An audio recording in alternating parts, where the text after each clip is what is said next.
तो कक्षा 9वीं के सभी प्यारे बच्चों का स्वागत है।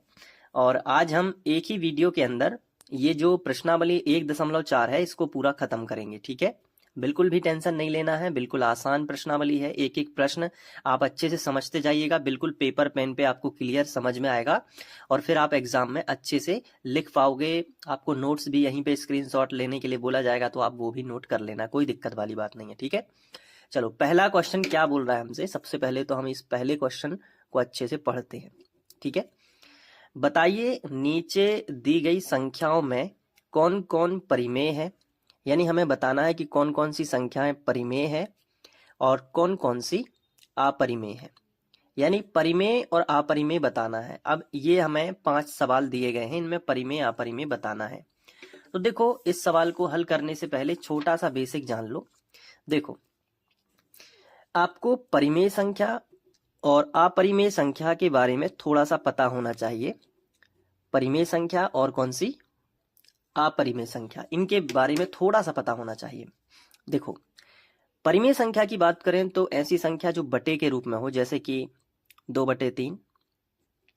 ठीक है, कोई भी बटे वाली संख्या या फिर कोई पूर्णांक हो, जैसे 4 हो गया या 0 हो गया, ये परिमेय है क्योंकि इनके बटे हम 1 लिख सकते हैं इस तरीके से। तो ये भी p/q के रूप में हम लिख सकते हैं। इसके अलावा आपको पता होगा कि जो शांत दशमलव प्रसार होते हैं, जैसे 0.125, तो इसको भी हम बटे के रूप में लिख सकते हैं। कैसे लिख सकते हैं? इसको हम लिख सकते हैं 125 बटे और दशमलव का 1, और दशमलव के बाद जितने अंक होते हैं उतने 0। तो देखो, ये भी p/q यानी परिमेय संख्या के रूप में हम लिख सकते हैं शांत दशमलव को। इसके अलावा अगर आपको पता हो तो एक चीज और होती है, जैसे 0.3 के ऊपर बार लगा है, यानी कि ये पुनरावृत्ति वाली अशांत और आवर्ती, यानी अशांत है और साथ में आवर्ती दशमलव प्रसार है, तो इसको भी हम p/q के रूप में बदल सकते हैं। इसको हम लिख सकते हैं 3/9 यानी 1/3। ठीक है, तो ये हमने पढ़ा हुआ है कि इस तरीके से परिमेय संख्याएं होती हैं। तो अपरिमेय संख्याओं के अंदर कौन आएगा? अपरिमेय संख्याओं के अंदर ऐसे दशमलव प्रसार आते हैं, इसको थोड़ा अच्छे से समझ लेना, पूरी प्रश्नावली फिर आसान लगेगी। अपरिमेय संख्याओं के अंदर ऐसे दशमलव प्रसार आते हैं, जैसे मान लीजिए कोई भी रैंडमली हमने एक दशमलव प्रसार लिया, जैसे 0 और हम 1, 2, 5, 3, 2, 6 ऐसे ये बढ़ता जा रहा है, और अगला अंक क्या आएगा ये कोई निश्चित नहीं है, ना कोई रिपीटेशन हो रहा है। तो इस प्रकार का जो दशमलव प्रसार होता है इसे हम अशांत दशमलव प्रसार कहते हैं। साथ में कोई रिपीटेशन नहीं हो रहा, तो इसे हम अनावर्ती भी कहते हैं। तो अशांत अनावर्ती इसका पूरा नाम है, इस प्रकार के दशमलव प्रसार का। और ऐसा जो दशमलव प्रसार होता है इसको हम बटे के रूप में नहीं बदल पाते, यानी इसका p/q रूप पॉसिबल नहीं है, इसको नहीं बदल सकते। तो यानी ये परिमेय कभी भी नहीं हो सकती, तो इसलिए इसे अपरिमेय कहते हैं। तो याद रखना, क्वेश्चन पेपर में आ सकता है कि अशांत अनावर्ती को हम क्या कहते हैं? अपरिमेय संख्याएं। अशांत अनावर्ती दशमलव प्रसार वाली संख्याओं को हम क्या कहते हैं? अपरिमेय संख्याएं। इसके अलावा ऐसी संख्याएं जो करणी के भीतर लिखी हो, जैसे कि √2, इसका कोई वर्गमूल नहीं निकलता बाहर, इसलिए √2 जो है वो एक अपरिमेय संख्या होगी। जैसे √3, ये भी क्या है? अपरिमेय संख्या है। लेकिन √4 अगर हम देखें तो ये अपरिमेय नहीं है, क्योंकि 4 का वर्गमूल 2 बाहर निकल आएगा और 2 के बटे तो हम 1 लिख सकते हैं, इसलिए ये क्या हो जाएगी? परिमेय हो जाएगी। क्या हो जाएगी? परिमेय। तो √4 को तो हम कैंसिल कर देते हैं। अब अपरिमेय में और क्या आएगा? √5 आएगा। ये भी हो सकता है, √5 का कोई वर्गमूल नहीं होता, तो जिसका वर्गमूल बाहर ना निकले वो अपरिमेय संख्या है।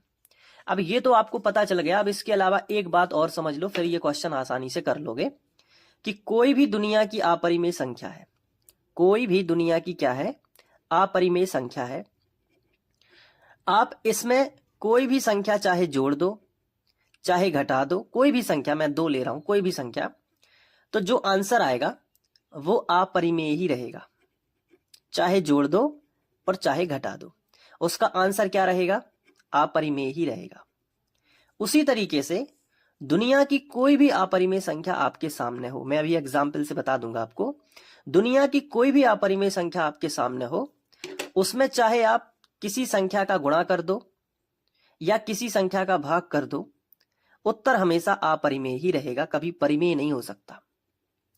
इसका मतलब आपको एक बात तो समझ में आ गई कि अगर आपको कोई अपरिमेय संख्या दी गई है तो उसमें चाहे किसी भी चीज से गुणा करो, चाहे किसी संख्या को जोड़ दो या माइनस कर दो, तो वो अपरिमेय ही आएगी।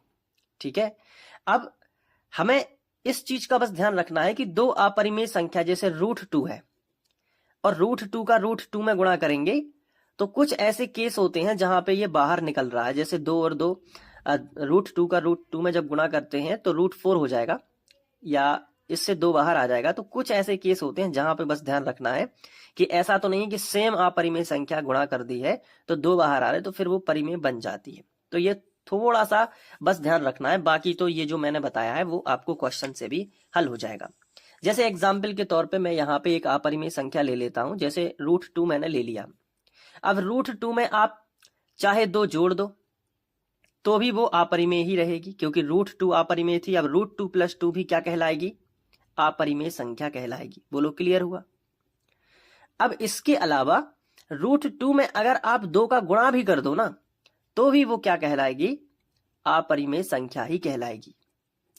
इसके अलावा √2 में आप चाहे 2 घटा दो तो भी अपरिमेय संख्या है, चाहे √2 में 2 का भाग कर दो तो भी क्या होगी? वो अपरिमेय संख्या ही रहेगी।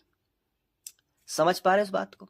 यानी कि अपरिमेय संख्या में किसी परिमेय संख्या का जोड़ना, घटाना, गुणा, भाग करने पर वो अपरिमेय ही रहेगी। अपरिमेय संख्या में, फिर से सुन लो, अपरिमेय संख्या में अगर किसी परिमेय संख्या का आप चाहे योग करवा रहे हो, चाहे घटा रहे हो, चाहे गुणा कर रहे हो, चाहे भाग कर रहे हो, तो परिमेय संख्या का जोड़ना, घटाना, गुणा, भाग करने से वो परिमेय नहीं हो जाएगी, वो अपरिमेय ही रहेगी। अब देखो क्वेश्चन में आपको और क्लियर होगा। जैसे पहला क्वेश्चन दिया गया है आपको, पहला क्वेश्चन आपको दिया गया है, इसका आप आंसर क्या बताओगे? तो 5 क्या है? √5 क्या है? एक अपरिमेय संख्या है, बिल्कुल है।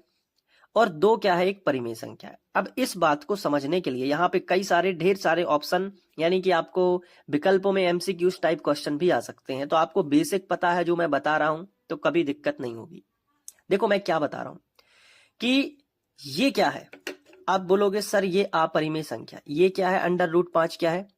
आप बोलोगे सर ये अपरिमेय संख्या है, बिल्कुल है। मैं आपसे पूछता हूं कि ये 2 क्या है? आप बोलोगे सर ये तो परिमेय संख्या है, क्योंकि इसके ऊपर कोई रूट नहीं लगा है और इसके बटे 1 लिख सकते हैं। तो 2 क्या है? एक परिमेय संख्या है। और √5 क्या है? एक अपरिमेय संख्या है। तो मैंने आपको क्या रूल बताया, हमेशा के लिए लिख लो, मोस्ट इंपॉर्टेंट चीज है कि अपरिमेय संख्या में इसी क्वेश्चन में आप लिख लेना कि आपको कोई अपरिमेय संख्या अगर दी जा रही है तो अपरिमेय संख्या में आप क्या कर सकते हो? किसी परिमेय संख्या को, किसी परिमेय, जैसे 2 है, परिमेय संख्या को जोड़ने या घटाने, आप सीधा लिखो इस चीज को, मोस्ट इंपॉर्टेंट कॉन्सेप्ट बता रहा हूं कि अपरिमेय संख्या में किसी परिमेय संख्या को, यहां पे को लिखना था, को जोड़ने, कॉमा, घटाने, कॉमा, गुणा, कॉमा, भाग, कुछ भी कर दो, करने पर वह अपरिमेय ही रहती है। बोलो क्लियर हुई ये बात? वो क्या रहती है? अपरिमेय ही रहती है। ठीक है, क्या रहती है? अपरिमेय ही रहती है। अब ये बताओ कि ये अपरिमेय है और ये परिमेय है, तो अगर ये क्वेश्चन एग्जाम में आ गया तो आप क्या सोचोगे कि सर ने बताया था कि अपरिमेय संख्या में चाहे जोड़ दो कुछ, चाहे घटा दो, वो क्या रहेगी? अपरिमेय ही रहेगी। तो इसका मतलब है कि ये जो पूरी संख्या है ये क्या है? अपरिमेय है। ये पूरी संख्या क्या है? अपरिमेय है। बोलो क्लियर हुआ ये? अगर क्लियर हुआ हो तो दूसरे क्वेश्चन पे चलते हैं। अब हमारा जो दूसरा क्वेश्चन है उसको जरा गौर से देखिए। हमारा जो दूसरा क्वेश्चन है वो क्या है कि कोष्टक में तो लिखा है 3 + √23, ठीक है, हमने वो लिख लिया, ये लिखा है कोष्टक में, लेकिन बाहर लिखा है -√23। तो इसको पहले सॉल्व करना होगा। अगर हम देखें तो कोष्टक का यहां पे कोई ज्यादा महत्व नहीं है, क्योंकि माइनस लगा है तो कोष्टक हटा देते। तो क्या मिलेगा, 3 + √23 माइनस √23, यही मिलेगा। ये लिख दिया और ये लिख दिया। अब प्लस का √23 और माइनस का √23 तो यहां पे कैंसिल हो गया है, तो बचेगा केवल क्या, 3। और 3 क्या है, एक परिमेय संख्या है ना, क्योंकि इसके बटे हम 1 लिख सकते हैं ना, तो P/Q के रूप में आ सकती है। तो 3 क्या है, एक परिमेय संख्या है। ऐसे ही सवालों को हम हल करते हैं। जैसे अब मैं आपसे पूछता हूं ये वाला तीसरा, 2√7 और 7√7, ये क्या आप दिमाग लगा सकते हो? अगर आपको समझ में आया होगा थोड़ा भी तो ये बन जाएगा आप पे। क्या है, 2√7 बटे 7√7। क्लियर है ये चीज? अब यहां से कई बच्चे कहेंगे कि, और वो बिल्कुल सही कहेंगे कि सर √7 से √7 तो कट गया, ऊपर नीचे का बिल्कुल कट जाएगा, तो क्या बचेगा आपके पास, 2/7 बचेगा। यही बचेगा ना, 2/7। अब ये जो 2/7 है ये तो परिमेय संख्या है ना, ये कौन सी संख्या है, परिमेय संख्या। तो ये मिल गया तीसरा। चौथा क्वेश्चन आपको क्या दिया गया है बताओ? चौथा क्वेश्चन है 1/√2, यही दिया गया है ना। बस इसमें क्या करोगे, वही आपको दिख रहा है कि ये क्या है, अपरिमेय संख्या। ये क्या है, 1/√2 अपरिमेय संख्या, और एक क्या है, परिमेय संख्या है। बिल्कुल है। तो मैंने आपको क्या रूल बताया कि अपरिमेय संख्या में परिमेय संख्या का चाहे जोड़ना करो, चाहे घटाना कहो, चाहे गुणा करो, चाहे भाग करो, ये भाग हो रहा है ना, वो क्या रहेगी, वो अपरिमेय ही रहेगी। यानी कि ये 1/√2 पूरी संख्या क्या है, अपरिमेय हो जाएगी। क्या हो जाएगी, अपरिमेय संख्या हो जाएगी। अब इसके बाद जो पांचवा है उसको देख लेते हैं, वो क्या है, 2π। अब इसको आप बताइए, किस किस बच्चे को पता है कि पाई एक अपरिमेय संख्या है? किस किस को पता है, कमेंट कर देना। पाई क्या है, एक अपरिमेय संख्या है। क्लियर है ना? तो अपरिमेय संख्या में किसी भी संख्या का जोड़ना, घटाना, गुणा, भाग करो, वो क्या रहेगी, वो पूरी 2π संख्या अपरिमेय ही रहेगी। तो यानी 2π क्या है, पूरी अपरिमेय है। अब कई बच्चे कहेंगे सर पाई का मान तो हम 22/7 लेते हैं, और 22/7 तो एक भिन्न के रूप में है, यानी परिमेय के रूप में है। तो देखो बेटा, मैं आपको बता दूं कि जो पाई की वैल्यू 22/7 हम लेते हैं, ये हम पाई का लगभग मान, अप्रोक्सीमेटली मान ले लेते हैं भिन्न के रूप में। बाकी पाई की वैल्यू ओरिजिनल होती है 3.14 और डैश डैश डैश, यानी कि ऐसे कई सारे अंक बार बार रिपीट होते रहते हैं, इसलिए ये वैल्यू ज्यादा शुद्ध है। ये हम कुछ सवालों को साधारण तरीके से हल करने के लिए या लगभग मान प्राप्त करने के लिए ये मान हम ले लेते हैं। ठीक है, तो ये पाई भले ही अपरिमेय संख्या, लेकिन ये उसका परिमेय रूप है, ना कि पाई का पूरा मान है। ठीक है, लगभग मान है ये 22/7। नहीं तो कई बच्चे यहाँ पे क्वेश्चन करने लगते हैं मेरी ऑफलाइन कोचिंग में कि पाई तो भाई साहब अपरिमेय संख्या है, तो आपने कैसे कह दिया कि पाई का मान 22/7 जो कि एक परिमेय हो गया? तो उसका रीजन मैंने आपको बताया। ये पहला क्वेश्चन हमारा खत्म होता है, काफी बेसिक के साथ। अब एग्जाम में आएगा तो आप फोड़ के आ जाओगे, इसमें से बिल्कुल आप कोई भी गलती नहीं करोगे। अब बढ़ते हैं हम अपने दूसरे क्वेश्चन की तरफ। तो दूसरा क्वेश्चन है कि निम्नलिखित व्यंजकों में से प्रत्येक व्यंजक को सरल कीजिए। काफी अच्छा प्रश्न है और बहुत ही आसान भी है। सबसे पहले हम पहला क्वेश्चन यहाँ पे अच्छे से लिख लेते हैं। ये देखिए, अब इस तरीके का जब सवाल आता है तो सबसे पहले हम क्या करते हैं, बड़े ध्यान से समझना। सबसे पहले हम जो दिया रहता है उसको एग्जाम में वैसे ही लिखना है, तो मैं थोड़ा लिख देता हूं दिया है, और इसके बाद जो कुछ भी दिया है वो हम लिख लेते हैं। तो इतना सवाल लिखने में कोई भी दिमाग नहीं लगा है, जैसा था वैसा लिख दिया। अब देखो इसके आगे आपको करना क्या है, आपको इन दोनों कोष्टकों का आपस में गुणा करना है। तो जब भी दो कोष्टक आपके सामने हो तो आपको थोड़ा सा दिमाग लगाना है। देखो, ये पहले कोष्टक की जो पहली संख्या है इसको सबसे आगे लिखना है। देखना ध्यान से, पहले कोष्टक की पहली संख्या आपको यहां पे लिख देनी है, और ये जो दूसरा कोष्टक है इसके साथ में चिपका के लिख देना है। क्या है, 2 + √2, इतना कर लोगे। ठीक है, अब जो पहले ही कोष्टक की जो दूसरी संख्या बची है वो चिन्ह के साथ में लिखना है। इसके आगे कौन सा चिन्ह लगा है, प्लस का। तो हम यहां पे प्लस, और हम क्या लिखेंगे, √3 लिख देंगे। तो ये पहले कोष्टक की दूसरी संख्या लिख दी और फिर से ये दूसरा कोष्टक चिपका के लिख दिया, जो कि है 2 + √2। इतना समझ आए? अब क्या करोगे? अब आपको बेसिकली गुणा करना है। इस 3 का गुणा इस 2 में भी करना है और इस 3 का गुणा इस √2 में भी करना है। तो पहले 3 का गुणा 2 में करो, 3 दूनी 6, प्लस है तो प्लस। 3 का गुणा √2 में करोगे तो 3 क्योंकि ये करनी वाली संख्या है और ये बिना करनी की, ये तो गुणा नहीं हो सकता, नहीं तो तुम 3 दूनी 6 कर दो, ये गलत हो जाएगा। तो क्योंकि ये करनी वाली संख्या है और ये बिना करनी की है, तो दोनों को साथ में लिख दो कि भाई गुणा नहीं हो सकता लेकिन साथ में तो लिख सकते हैं। तो पहले संख्या लिख दो फिर करनी लिख दो। क्लियर हुआ कि नहीं? फिर प्लस लगा है तो प्लस। ठीक उसी तरीके से हम यहाँ पे देख पा रहे हैं कि यहाँ √3 है और यहाँ 2 है। तो एक करनी वाली संख्या है और एक बिना करनी वाली संख्या है। तो एक काम करो, पहले संख्या लिख दो फिर ये करनी वाली लिख दो, क्योंकि गुणा तो हो नहीं सकता, अलग अलग है। अब प्लस है तो प्लस, यहां देखो ये भी करनी। अब देखो इसका गुणा इसमें तो कर दिया तो ये आ गया, अब इसका गुणा इसमें भी होगा। जैसे इसका गुणा इसमें हुआ तो ये आ गया, इसका गुणा इसमें भी हुआ तो ये आ गया। वैसे इसका गुणा कोष्टक, जहां तक कोष्टक लगा रहता है गुणा वहीं तक जाता है। तो इसका गुणा इसमें किया तो ये आया, अब इसका इसमें करो तो ये भी करनी और ये भी करनी, तो दोनों ही करनी में है तो गुणा हो जाएगा 3 दूनी 6। क्लियर हुआ कि नहीं? अब इसमें देखो, अब इसको और सॉल्व नहीं कर सकते क्योंकि सब अलग अलग हैं। ये 6 है, ये तो √6 है, तो ये जुड़ नहीं सकता। ये दोनों भी नहीं जुड़ सकते क्योंकि जुड़ने के लिए करनी समान होनी चाहिए। यहाँ पे करनी 3 है और यहाँ पे करनी 2 है, तो अलग अलग करनी वाले हैं, तो ये जुड़ नहीं सकते। जैसे अगर ऐसा होता कि एक यहाँ पे लिखा होता 3 करनी 2 और प्लस लिखा होता 2 करनी 2, ऐसे लिखा होता तो करनी 2 यहाँ भी है और करनी 2 यहाँ भी है, तो 3 और 2 जुड़ जाते, 5 करनी 2 हो जाता। लेकिन यहाँ पे ऐसा नहीं है, इसलिए अपना जो फाइनल आंसर आएगा वो यही आएगा। ये जो आपको दिख रहा है यही आपका क्या हो जाएगा, फाइनल आंसर, इन दोनों का गुणा। अब हम ले लेते हैं अपना दूसरा क्वेश्चन, ये वाला। तो इसको क्वेश्चन को हम यहाँ पे सबसे पहले लिखेंगे। तो ये लिख लिया हमने। अब इस सवाल को करने के 2 तरीके हैं। पहला तो यही बेसिक से कर लो आप, दूसरा है थोड़ा सा दिमाग लगा लो। दिमाग कैसे लगाओगे?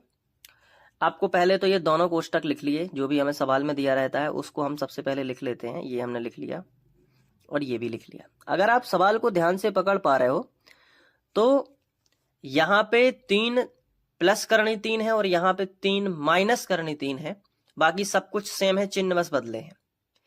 तो अगर आप इसको उस नजरिए से देखो जिससे मैं देख रहा हूं कि इसको अगर हम ए समझ लें और इसको अगर हम बी समझ लें, तो इस वाले कोष्टक में भी ए की वैल्यू 3 ही है और इस वाले कोष्टक में देखो बी की वैल्यू हमने कितनी मानी है, √3, तो यहाँ भी बी कितना है, √3 है।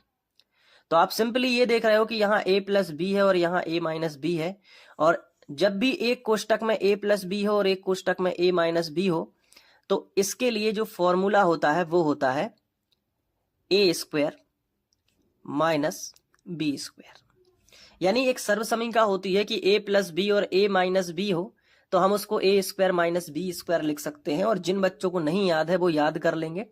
तो मैंने आपको बोला कि ये 2 तरीके से हो सकता है। आप इस बेसिक से भी करिए कि पहले कोष्टक की पहली संख्या लिख के दूसरा कोष्टक लिख दो, फिर इसको लिख के फिर दूसरा कोष्टक लिख दो, वहां से भी हो जाएगा। लेकिन आपको ये सर्वसमीका से आप बच नहीं सकते। अगर आप गणित विषय में रुचि रखते हैं तो आपको याद कर लेना, ठीक है।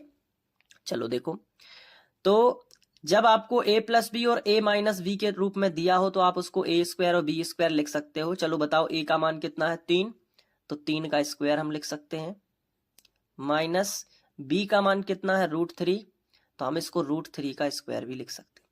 हो गया ना, a² - b² के रूप में। अब इसको और सॉल्व करोगे तो 3 का वर्ग तो हो जाएगा 9 और माइनस और √3 का वर्ग क्या होगा। अब कई बच्चे इसी में सोचने लगेंगे क्योंकि 9th क्लास है तो थोड़ा बहुत कम दिमाग चलता है। तो √3 का स्क्वायर का मतलब समझो कि √3 को हम गुणा में 2 बार लिख सकते हैं, √3² का मतलब। अब √3 और √3 का गुणा करोगे तो 3 बाहर आ जाएगा। कभी भी याद रखना, समान करने वाली संख्या जब आपस में गुणा करती है तो वो संख्या बाहर आ जाती है। जैसे याद रखना, अगर आप √100 का गुणा अगर √100 में करोगे तो 100 बाहर आ जाएगा। आप समझ रहे हैं इस बात को? तो ये पैटर्न सीधा याद रखो कि √3 गुणा √3 तो 3 बाहर आ गया। अब 3 का वर्ग ये 9 हुआ था और इसमें से 3 बाहर आ गया, 9 में से 3 गया तो कितना बचा, 6, और यही तुम्हारा फाइनल आंसर आ जाएगा। बोलो, एक ही लाइन में आंसर आ गया। कोई दिक्कत, कोई परेशानी? कोई परेशानी नहीं, बन जाएगा ना। अब हम बढ़ते हैं अपने तीसरे क्वेश्चन की ओर, जो कि है √5 प्लस √2 का होल स्क्वायर। काफी अच्छा सवाल है। इसमें भी एक सर्वसमी का यूज होगी। ये भी दोनों तरीके से हो सकता है। देखो, पहला तरीका तो बेसिक है जो मैंने बताया, इससे तो सभी सवाल हो जाएंगे, लेकिन फिर भी आपको जो है थोड़ा बहुत सर्वसमीकाओं पे ध्यान रखना है, क्योंकि आप बच नहीं सकते सर्वसमीका से। कभी कभी ऐसा सवाल होता है कि सर्वसमीका लगानी ही पड़ेगी। ठीक है, तो ये सवाल दिया गया है √5 प्लस √2 का होल स्क्वायर। इसको कैसे करोगे? बहुत आसान। सबसे पहले आप इसको लिख लोगे। पहले तो √5 प्लस √2 का स्क्वायर, यही दिया गया है। इसको a मान लो, अगर इसको b मान लो, तो ये क्या लिखा है? a प्लस b का होल स्क्वायर। अब a प्लस b का होल स्क्वायर, जो आप ध्यान देना इस चीज को कि a प्लस b का होल स्क्वायर की जो सर्वसमीका होती है वो होती है a वर्ग धन b वर्ग धन 2ab। ये याद कर लो आप, ये सर्वसमीका। एक ये वाली भी याद कर लो, a वर्ग माइनस b वर्ग बराबर होता है एक बार धन और एक बार ऋण। ये दोनों सर्वसमीका अच्छी जगह लिख लो कॉपी में, और ये दोनों सर्वसमीकाएं जो है ये आपको याद होनी चाहिए। ये दोनों सर्वसमीकाएं आपको क्या होनी चाहिए? याद होनी चाहिए। ठीक है, चलो भाई साहब, अब यहां देखो कि ये a प्लस बी का होल स्क्वायर है, तो इसमें a square plus B square plus 2a भी लगा सकते हैं। चलो, a का मान कितना माना है? √5, और b का मान कितना माना है? √2। तो a प्लस बी का होल स्क्वायर बराबर a स्क्वायर। चलो, a का मान कितना है? √5। तो हम इसको इस तरीके से मतलब फैला के लिख सकते हैं कि √5 का स्क्वायर। a वर्ग मतलब क्या होगा? a का मान क्या है? √5 ही तो दिख रहा है ना, और b का मान क्या है? √2 है, और इनका होल स्क्वायर है। तो होल स्क्वायर कहीं लगा हो तो उसको इस तरीके से हम एक्सपेंड करके लिख सकते हैं, बड़ा करके लिख सकते हैं। चलिए लिख लेते हैं। a वर्ग, a कितना है? √5, तो √5 का वर्ग, प्लस है तो प्लस, यहां देखिए ये प्लस है ना, तो प्लस लगेगा। अब b कितना है? √2 है, तो √2, और इसका क्या हो जाएगा? Square plus 2। a का मान कितना है? √5 है, तो √5 हमने लिख दिया कोष्टक में, और b का मान कितना है? √2 है, तो √2 भी लगा दिया। कोई दिक्कत, कोई परेशानी नहीं, बहुत आसान है। सर्वसमीका याद नहीं होगी तो थोड़ा सा टफ लग सकता है। आप अगर उसके केस में आप क्या कर सकते हो, इस कोष्टक को 2 बार लिख के जो मैंने विधि बताई थी उससे भी कर सकते हो, लेकिन हमेशा याद रखना सर्वसमीका से जल्दी आंसर आता है। √5 का वर्ग करोगे तो 5 बाहर आ जाएगा, मैं बता चुका हूं। √2 का वर्ग करोगे तो 2 बाहर आ जाएगा। इसी तरीके से ये करनी वाली संख्या आपस में गुणा कर लेंगी, तो 5 दूनी 10, और 2 यहाँ पे है, तो 2√10 आ जाएगा।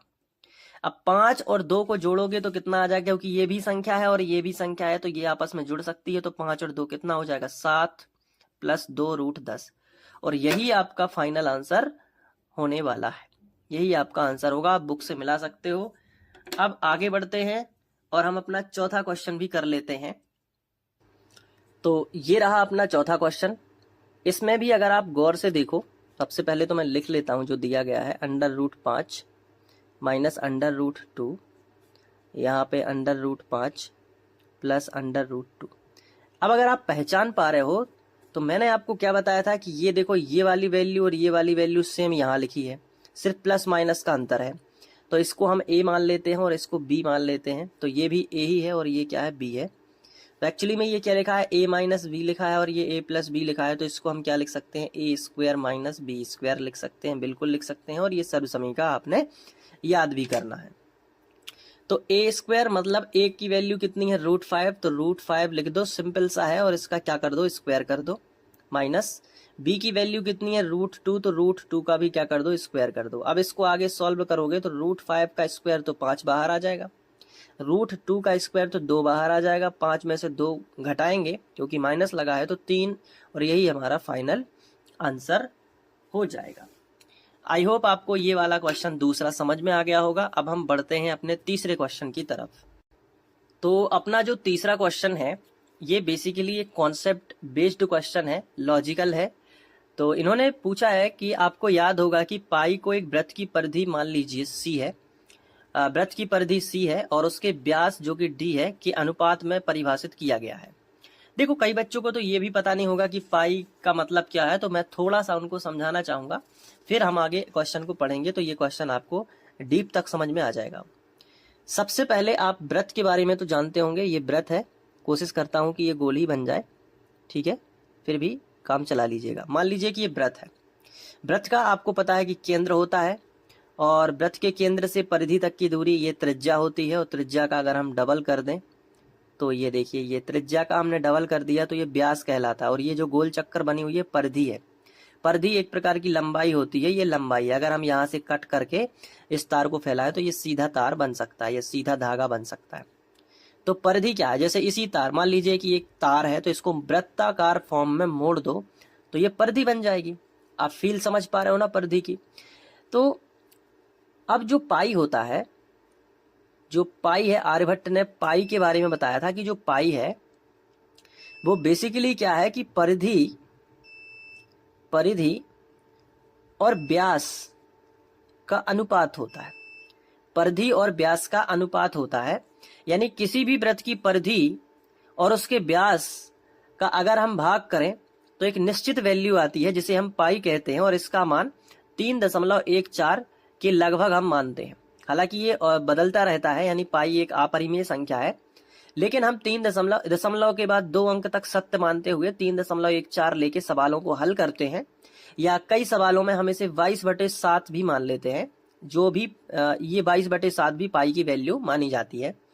तो ये इसका परिमेय रूप होता है, ठीक है, और ये दशमलव रूप है और दशमलव के 2 अंक तक लेते हैं, लेकिन ये शांत दशमलव बिल्कुल भी नहीं है, क्योंकि इसके बाद इसकी अनंत वैल्यू है, कोई कैलकुलेट नहीं कर सकता। दशमलव के 50 स्थानों तक अभी तक हमें पता है, उसके बाद भी आता रहता है, लेकिन हमने उसको कैलकुलेट नहीं किया। चलिए अब ये इस बात को छोड़ते हैं, अब यहाँ पे क्वेश्चन पे आते हैं। तो ये पूछ रहे हैं कि जब आपको पता है कि पाई परिधि और व्यास का अनुपात होता है, तो इस हिसाब से तो पाई जो है एक परिमेय संख्या होनी चाहिए। ये क्वेश्चन पूछ रहा है, देखो कि इस अनुपात से परिभाषित किया जाता है, अर्थात पाई का जो मान है वो सी यानी परिधि और डी मतलब व्यास यानी परिधि बटे व्यास है। तो अतः इस तथ्य का अंतर्विरोध करता हुआ प्रतीत होता है कि पाई एक अपरिमेय संख्या है। अब इस क्वेश्चन को समझो कि क्या कह रहा है, क्योंकि काफी कठिन भाषा है, मैं समझाता हूं। ये बोल रहे हैं कि आप एक तरफ तो बोलते हो कि पाई एक अपरिमेय संख्या है। ये क्वेश्चन क्या कह रहा है, इसको समझो। ये क्वेश्चन कह रहा है कि आप एक तरफ तो बोलते हो कि पाई एक अपरिमेय संख्या है, और एक तरफ आप उसको परिमेय के रूप में परिधि बटे व्यास लिख रहे हो, तो ये तो एक परिमेय का रूप है ना, अंश बटे हर का। तो ये दो बातें आपस में एक दूसरे का विरोध नहीं कर रही हैं। क्वेश्चन कह रहा है कि इस बात को समझाओ कि अंतर विरोध करता हुआ प्रतीत होता है, तो ऐसा क्यों है, क्या आप इसका निराकरण आप किस प्रकार करोगे। तो आप सिंपल सी बात लिखोगे कि किसी भी वृत्त की जब हम परिधि नापने जाएंगे, तो जैसे मैंने आपसे कहा कि परिधि, इस वृत्त की परिधि 4 सेंटीमीटर है, तो क्या वो 4 सेंटीमीटर एक्चुअल 4 सेंटीमीटर बिल्कुल क्या फिक्स 4 सेंटीमीटर है, बिल्कुल फिक्स है क्या 4 सेंटीमीटर। तो आपने कहा कि सर मैंने स्केल से नापा था 4 सेंटीमीटर ही था, आपने कहा, तो क्या आपसे त्रुटि नहीं हो सकती, हो सकता है कि वो 4.0000001 सेंटीमीटर हो। तो अब आप कहोगे कि सर इतना बारीक कौन नापेगा यार, मैंने तो देखा कि 4.0 है तो 4। तो वही बात यहां पे आती है कि जब भी हम यहां पे कुछ भी लिख सकते हैं, जैसे हम पाई बराबर परिधि की वैल्यू हमने 4.000000132 कुछ भी आता जा रहा है, ये कभी बदलता, मतलब ये कभी रिपीट भी नहीं हो रहा और कभी शांत भी नहीं हो रहा। और बटे व्यास की वैल्यू भी जब भी हम कोई चीज नापते हैं तो जरूरी नहीं है कि वो बिल्कुल फिक्स वैल्यू हो ही नहीं सकता कि फिक्स वैल्यू हो। तो इसके लिए भी कुछ मान हो सकता है, जैसे 3.2132 ऐसे आ रहा हो, लेकिन आपने 3 मान लिया उसको। तो कहने का तात्पर्य यही है कि जब हम परिधि और व्यास को लिखेंगे तो वो फिक्स वैल्यू नहीं होती, जिसके कारण हम उसे 4/3 बोलने लगते हैं। कहने का मतलब है कि 4/3 एक परिमेय के रूप में बोल रहे हैं, बल्कि वो है क्या, अपरिमेय। ऐसा वो हमेशा अपरिमेय ही रहेगी, क्योंकि परिधि को अगर आप सुपर फॉर्म में लिखोगे तो इस तरीके से बदलती हुई प्रतीत होगी, व्यास को आप एग्जैक्ट फॉर्म में लिखोगे तो इस तरीके से बदलती हुई प्रतीत होगी। इसका मतलब ऊपर भी बदल रही है, नीचे भी बदल रही है, तो ये परिमेय नहीं हो सकती, ये क्या होगी, अपरिमेय। तो इसका आंसर आपको इस तरीके से देना है। बहुत ही आसान भाषा में हम इसका आंसर लिखेंगे। तो हम कुछ इस तरीके से इसका आंसर लिख देंगे कि दिए गए तथ्य का कोई अंतर विरोध नहीं है, क्योंकि परिधि और व्यास के मान पूर्णतः शुद्ध नहीं होते हैं, अर्थात मापन में त्रुटि संभव है, अतः हम परिधि और व्यास के सन्निकट मान ही प्राप्त करते हैं, यानी कि करीब लगभग मान ही प्राप्त करते हैं। यथार्थ मान तो हमेशा आगे बढ़ता जाता है, जो कभी भी समाप्त नहीं होगा। इस तरीके से। अब इसका एक एग्जाम्पल मैं आपको थोड़ा सा समझाना चाहूंगा। जैसे अगर हमने स्केल से नापा कि इन दोनों के बीच की दूरी 1 सेंटीमीटर है, यानी ये 0 है और ये 1 है, ठीक है। अब मैं आपसे कहना चाहूंगा कि 0 और 1 के बीच में छोटे छोटे 10 इस तरीके से लाइन होती हैं। ये मान लो 10 लाइन है। अब मैं आपसे कहूंगा कि जैसे आपने यहां का मापन किया यहां तक, तो जरूरी नहीं है कि इन दोनों के बीच में भी तो जूम करोगे तो फिर से 10 लाइन मिलेगी छोटी छोटी, फिर वो 10 लाइन जो मिलेंगी उनके बीच में भी फिर से 10 लाइन होंगी, फिर उनके बीच में। तो ये आप कहीं भी पेन रखोगे, जैसे आप कहोगे कि मैंने यहां तक नापा है, तो हो सकता है कि आप उसमें भी थोड़ा सा आगे निकल गए हो और फिर उसमें भी छोटी छोटी लाइनों में, तो आप उस चीज को समझ पा रहे हो ना। तो आप कभी भी नहीं कह सकते कि ये मान पूरा शुद्ध ही है, जब तक आप पूरी तरीके से श्योर ना हो, ठीक है। तो ये क्वेश्चन उस पर आधारित था। आगे बढ़ते हैं, तो इसको अच्छे से लिख लेना अपने नोट्स में पहले, तो ये देखो, ठीक है। और फिर आगे बढ़ते हैं। अगला क्वेश्चन है, काफी अच्छा क्वेश्चन है, कि संख्या रेखा पर √9.3 को निरूपित कीजिए। अब ये क्वेश्चन एक प्रकार से बोला जाए तो रेखा गणित का ही क्वेश्चन है। इसमें आपको प्रकार की जरूरत पड़ेगी, देखो, और स्केल की जरूरत पड़ेगी। सबसे पहले स्टेप बाय स्टेप इसको अच्छे से समझना। सबसे पहला काम आपका क्या होगा कि आपको 9.3 सेंटीमीटर का एक रेखाखंड काटना पड़ेगा। तो मैं थोड़ा सा जूम आउट कर लेता हूँ, ये देखिए, अब आपको समझ में आएगा। यहाँ पे नीचे स्केल से हम क्या करते हैं, 9.3 है ना। 9.3 के लिए हमें क्या करना पड़ेगा, पहले तो हम कोई भी यहाँ से शुरू करते हैं 0 से। ये 0 है अपना, मान लीजिए, और 9.3 यानी ये 3 दिख रहा है आपको, तो 3 यानी कि यहाँ पे कहीं हमने ये रेखाखंड बना लिया, ठीक है। ये अपना हो गया 9.3। पहला स्टेप यही होगा। तो जो भी स्टेप हमारे होंगे उनको हम लिखते भी जाएंगे। तो हम इस पेपर पे लिख रहे हैं, ठीक है। मैं आपको इस पेपर पे निरूपण के पद हम लिखेंगे, ताकि आप स्टेप बाय स्टेप अच्छे से लिख भी पाएं और उस चीज को यहाँ पे देख भी पाएं, ठीक है। यहाँ पे देखोगे, यहाँ पे लिखोगे। अब ये जो रेखाखंड है, इसे हम कुछ नाम दे देते हैं, जैसे कि यहाँ पे हम नाम दे देते हैं P, और इस वाले पॉइंट पे हम नाम दे देते हैं Q। क्लियर है ये बात। अब इसके बाद अगला स्टेप क्या होगा, पहला जो स्टेप हमने किया है वो यहाँ पे लिख लेते हैं कि सर्वप्रथम PQ बराबर 9.3 सेंटीमीटर का रेखाखंड खींचा। अब इसके बाद आपको क्या करना है कि जो आपका ये Q बिंदु आया है, इससे 1 सेंटीमीटर दूर एक बिंदु R लेना है, ठीक है।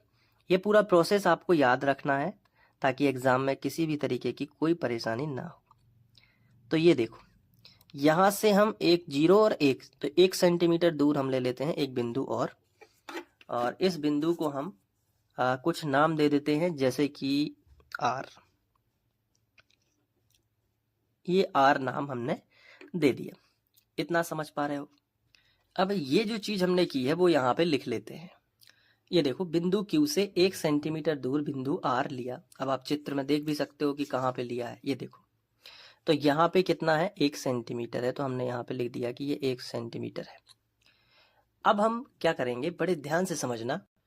अब हम जो P है और जो R है, PR पूरे रेखाखंड का मध्य या लंबवर्धक खींचते हैं, ताकि मध्य बिंदु मिल सके।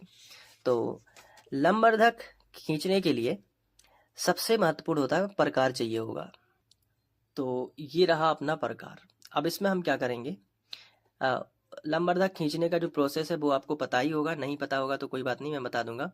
जिस भी रेखाखंड का हमें लंबवर्धक खींचना है, उस रेखाखंड के आधे से ज्यादा लंबाई के प्रकार को फैलाना है। ये देखो आधे से ज्यादा फैला लिया, आधे से तो ज्यादा ही ना, कितना भी हो सकता है, बस आधे से ज्यादा होना चाहिए, आप यहाँ पे देख भी सकते हो। अब इतना करने के बाद यहाँ पे ऊपर चाप लगाना है बिंदु पी पे रख के, और बिंदु पी पे ही नोक रख के नीचे चाप लगाना है, जो कि आपको नहीं दिख रहा है लेकिन मैं चाप लगा रहा हूं। इसके बाद अब बिंदु आर पे रख के उतना ही फैला रहने दीजिए, ठीक है। अब बिंदु आर पे रखिए और ऊपर वाले चाप को काटिए। अगर नहीं कट रहा है तो इसको रिवर्स करके इसको थोड़ा बढ़ा दीजिए तो कट जाएगा, ठीक है। तो कट गया।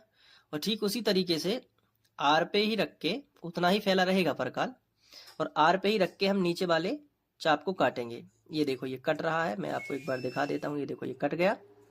तो अब जहां पे ये क्रॉस आ रहे हैं उस पे हम एक छोटा सा बिंदु रखेंगे ताकि हम पॉइंट केंद्रित कर सके कि कहाँ पे है, और यहाँ भी एक छोटा सा बिंदु रख देते हैं। ये देख लो।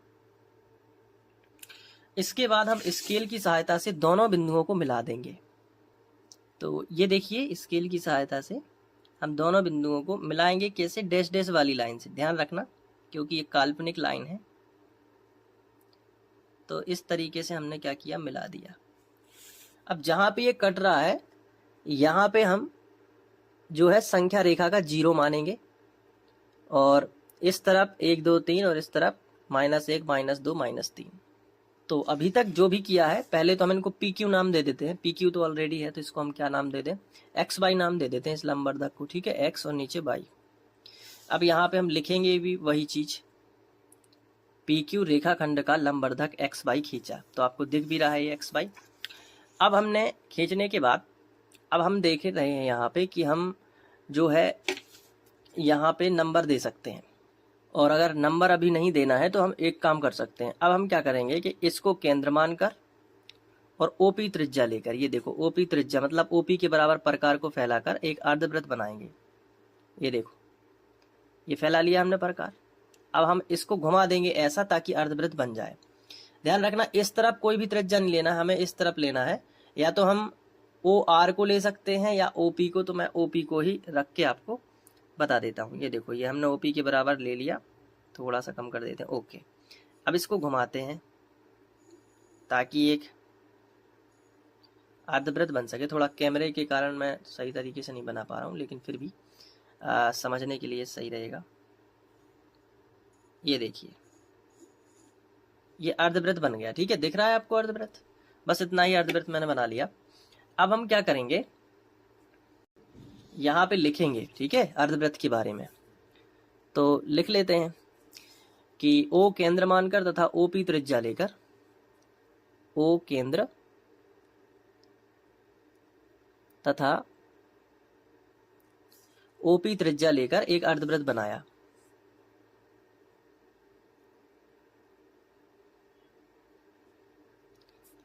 त्रिज्या लेकर एक अर्धवृत्त बनाया। इतना काम कर लिया अपन ने, ठीक है। अब अर्धवृत्त बना लिया। अब क्या करना है, अब इसके बाद हम क्या करेंगे कि जो Q बिंदु है इसको देखते हैं। Q बिंदु पर चांदा रख के हम 90 डिग्री का कोण देखेंगे कि Q से, क्योंकि हमें एक सीधा लंब खींचना है तो हमने Q पे चांदा रखा ताकि हम Q पे लंब बना सकें, और 90 डिग्री पे हमने यहाँ देखा कि ये 90 डिग्री इस तरफ है, ठीक है। और हमने ये आधार भी मिला लिया था, बिंदु भी मिला लिया, ठीक है। तो हमने देखा कि ये है। अब हमने क्या किया कि Q और इस पॉइंट को मिला दिया ताकि लंब मिल सके, ठीक है। लंब अर्धक भी खींच सकते हैं तो भी लंब मिल जाएगा, लेकिन ये भी तरीका है। तो ये हमने देखा कि यहाँ से भी खींच सकते हैं, बट मैंने यहाँ से खींचा वृत्त से जो कनेक्ट हो रही है तो लंब ही, लंब तो कितना भी ऊपर बढ़ाते जाओ, लेकिन यहाँ वृत्त से जो कनेक्ट हो रही है, ये जो हाइट आई है यही है √9.3 के लिए। लेकिन इस हाइट को हमें इस लाइन पे दिखाना होगा। तो हमने कहा बहुत आसान है, ये हाइट देख लो कितनी है, इतनी है ना ये हाइट इतनी है। तो यहाँ रख के उतनी ही हाइट का चाप लगा दो, तो ये आया यहाँ पे। तो इसको हम C नाम दे देते हैं, और जो OC दूरी है वही है √9.3। इतना प्रोसेस था इसका। अब इसको लिख लेते हैं। तो 5वां पॉइंट हमने क्या किया था, अर्धवृत्त बनाने के बाद अर्धवृत्त बना दिया। अब यहाँ पे हम नाम दे देते हैं, मान लीजिए जेड। तो जेड क्यू लंब खींचा, ठीक है, क्यू से, या हम लिख सकते हैं जेड क्यू लंब है जो वृत्त को जेड पर मिला है। बिल्कुल सरल भाषा में, ठीक है, वृत्त को कहाँ मिला है, जेड पर मिलता है। अब जेड क्यू ही कितना होगा, जेड क्यू बराबर अंडर रूट 9.3 होगा। अब छठवां पॉइंट है, जेड क्यू के बराबर, जेड क्यू के बराबर प्रकार को फैलाकर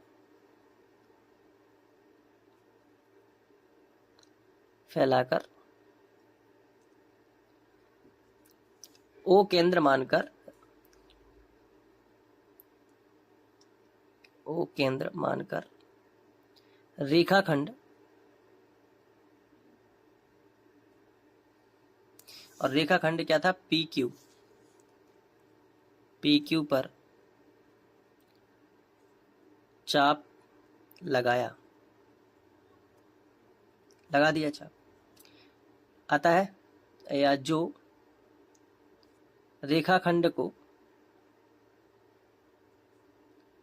किस पे मिलता है, सी पे मिलता है, सी पर मिलता है, अतः OC कितना होगा, अंडर रूट 9.3 होगा। यही करना है, बस इतना ही है। तो ये हो गए रचना के चरण या निरूपण के पद। आप इसको बस ध्यान रखो, आपको पूरा स्टेप याद रहेगा क्या क्या किया था। इसका स्क्रीनशॉट आप ले सकते हो, और ये है थोड़ा सा नीचे। अब चित्र का भी स्क्रीनशॉट ले लो, ठीक है, और एक बार प्रैक्टिस करोगे तो आ जाएगा। अब हम बढ़ते हैं 5वें क्वेश्चन की तरफ। अगर फिर भी थोड़ा बहुत समझ में ना आया हो तो आप एक बार रिवाइंड करके देख लेना, पीछे ले जाके वीडियो, दोबारा में क्लियर हो जाएगा, क्योंकि पहली बार में आपको पता नहीं था कि क्या प्रोसेस होने वाली है, तो दोबारा में आपको और क्लियर हो जाएगा। अब हम 5वें क्वेश्चन की ओर बढ़ते हैं। तो 5वां क्वेश्चन सबका प्यारा दुलारा क्वेश्चन, मोस्ट इंपॉर्टेंट भी है। तो देखो, हर का परिमेयकरण करना भी आप सीख जाओगे आज के वीडियो में। पहला क्वेश्चन ले लेते हैं, ठीक है। पहला क्वेश्चन है 1/√7। अब इसका हर का परिमेयकरण करना है, तो कैसे करते हैं आइए देखते हैं। सबसे पहले जो दिया है उसको लिख लेंगे 1/√7। उसके बाद लिखेंगे हर का परिमेयकरण करने पर, हर का परिमेयकरण करने पर। अब देखो कितना सिंपल है। सबसे पहले आप जो लिखा है उसको लिख दो, और जो हर है, देखो ऊपर का अंश कहलाता है और नीचे का हर है, तो गुणा लगाओ पहले, और जो नीचे लिखा है उसका, उसी का अंश और हर में गुणा फिर से कर दो, यानी √7 जो नीचे लिखा था उसका गुणा अंश में भी हो गया और उसका गुणा हर में भी हो गया। इसे बोलते हैं हर का परिमेयकरण, यानी जो भी नीचे दिया गया है उसका गुणा अंश व हर में कर दो, बस इतना ही है हर का परिमेयकरण, कुछ ज्यादा नहीं है। अब गुणा करोगे तो ऊपर ऊपर का गुणा होता है और नीचे नीचे का होता है, तो अंडर रूट 7 का 1 में करोगे तो अंडर रूट 7 एकम अंडर रूट 7 ही आएगा, और बटे में अंडर रूट 7 का अंडर रूट 7 में होगा तो 7 बाहर आ जाएगा। मैं बता चुका हूं क्यों आएगा, क्योंकि समान संख्या करनी में है। अब बेसिकली अगर देखा जाए तो ये आंसर हो सकता है, ठीक है, और इसको हल करेंगे, ज्यादा हल करेंगे तो ये भी वापस आ जाएगा, तो यहीं पे छोड़ देते हैं और ये आंसर ले लेते हैं। ये अपना पहला उत्तर हो गया, ठीक है, ये आंसर आ गया अपना पहला आंसर, ठीक है। ये वाला पेन सही नहीं चल रहा है, इसको बदल देते हैं। ये देखिए, अब हम आगे बढ़ते हैं दूसरे क्वेश्चन की ओर। दूसरा क्वेश्चन क्या है, ये है, इसको मैं यहाँ पे लिख लेता हूँ आराम से, यहाँ पे। ये देखिए, अब हम इसको हल करेंगे तो पहले क्या लिखना होता है, दिया है, जो दिया है उसको लिख लेते हैं, ठीक है। मैं उसी तरीके से करा रहा हूं जिस तरीके से आपको एग्जाम में लिखना है। 1/√7 माइनस अंडर रूट 6। अब लिखेंगे हर का परिमेयकरण करने पर, हर का परिमेयकरण, हर का परिमेयकरण करने पर। ठीक है, तो परिमेयकरण करेंगे तो कैसे लिखते हैं, मैंने आपको बताया है कि पहले जो लिखा है उसी को लिख लो, 1/√7 माइनस √6, फिर लगा दो गुणा का चिन्ह। और हर का परिमेयकरण करते समय अगर बीच में माइनस आ गया तो वो प्लस में आ जाएगा। ठीक है, बस तो -6 है तो वो प्लस हो जाएगा, और जो ऊपर है वही नीचे आएगा। ठीक है ना, इसको बोलते हैं हर का परिमेयकरण। यानी आपको ध्यान रखना है, जैसे यहाँ पे क्या था, पहले सवाल में क्या था, पहले सवाल में कोई माइनस प्लस नहीं था, तो जो नीचे है उसी का गुणा ऊपर और नीचे हो गया। लेकिन दूसरे सवाल में हम देख पा रहे हैं कि यहाँ पे बीच में क्या है, माइनस, तो जो हर में माइनस है उसका चिन्ह बदलेगा। अगर माइनस है तो प्लस हो जाएगा, अगर प्लस है तो माइनस हो जाएगा, और जो कुछ ऊपर लिखा है जिसका गुणा अंश में होगा उसी संख्या का हर में भी होगा। फिर यहाँ पे चिन्ह नहीं बदलेंगे कि जैसे यहाँ प्लस हो गया तो यहाँ माइनस हो जाएगा, नहीं, एक बार यहाँ देख के चिन्ह बदल दो। अगर माइनस है तो प्लस कर दो और प्लस है तो माइनस कर दो, उसके बाद नहीं देखना है, उसके बाद जो चिन्ह रहेगा वही नीचे आएगा। क्लियर हो गई बात, आगे बढ़ते हैं। अब क्या करोगे, ऊपर का ऊपर गुणा करोगे तो यहाँ पे एक जब भी रहे तो यही संख्या आती है, यानी हम इसको लिख सकते हैं √7 प्लस √6 बटे, ये यहाँ पे देख लो, एक बार वही संख्या माइनस में है, एक बार वही संख्या प्लस में। देख लो √7 √7 √6 √6, लेकिन यहाँ माइनस में और यहाँ प्लस में।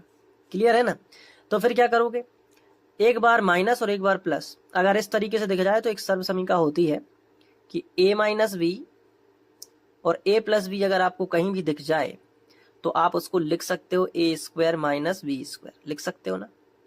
तो यहाँ पे बताओ, a का वर्ग करोगे यानी 7 का वर्ग, 7 बाहर आ जाएगा, 6 का वर्ग करोगे तो 6 बाहर आ जाएगा। आपको मालूम है ना √7 का वर्ग करने से क्या होगा, a वर्ग करोगे ना √7 का वर्ग तो 7 बाहर आ जाएगा, यानी कि इसको √7 गुणित √7 लिखोगे तो 7 बाहर नहीं आ जाएगा इस तरीके से।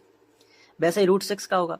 तो मैं क्या करता हूँ, हमेशा के लिए याद रखो, क्योंकि आपको आगे जाके भी मैथ करनी है, तो कभी भी इस तरीके से रूट में दिया हो तो √7 का √7 में किया तो 7 बाहर, √6 का √6 में किया तो 6 बाहर, डायरेक्ट, कोई दिक्कत वाली बात नहीं। हालांकि हो ये रहा है, लेकिन आपको वो सोचना ही नहीं है, आप शॉर्ट में कर पा रहे हो। ठीक है, ये तरीका रहता है। अब 7 में से 6 गया तो एक ही बचेगा ना, तो ऊपर का तो ज्यों कहते हो √7 प्लस √6, नीचे एक बचेगा, एक लिखना ना लिखना एक ही बात है, और यही हमारा क्या आ जाएगा, आंसर आ जाएगा। क्लियर हुई बात। अब हम बढ़ते हैं अपने तीसरे क्वेश्चन की तरफ। ये है अपना तीसरा क्वेश्चन। ठीक है, अब इसमें भी हमें वही करना है। ठीक है, क्या करोगे, इसको लिख लो 1/√5 प्लस √2। अब लिखोगे हर का परिमेयकरण करने पर, हर का परिमेयकरण करने पर। अब हर का परिमेयकरण करोगे तो इसको लिख लो पहले तो 1/√5 प्लस √2। अब गुणा का चिन्ह लगा लो। ठीक है, और ये मैंने आपको क्या बताया था कि अगर प्लस है तो वो क्या हो जाएगा, माइनस, यानी √5 माइनस √2, और जो ऊपर है वही नीचे लिखोगे √5 माइनस √2। अब बस कुछ नहीं करना है, इसका एक में करोगे तो उतना ही आएगा, √5 माइनस √2, और बटे 5 का 5 में करोगे तो 5 बाहर आ जाएगा, और प्लस माइनस का माइनस, और 2 का 2 में करोगे तो 2 बाहर। ये तरीका अपना लो, बस ज़्यादा टेंशन मत लो इसमें, सर्वसमीका के बारे में सोच लो बस। ठीक है, 5 में से 2 गया तो कितना बचेगा, 3, और यही आपका क्या आ जाएगा, यही आपका आंसर आ जाएगा। अब इसके बाद चौथा क्वेश्चन बचा है, उसको कर लेते हैं। आप बीच बीच में स्क्रीनशॉट लेते जाइएगा।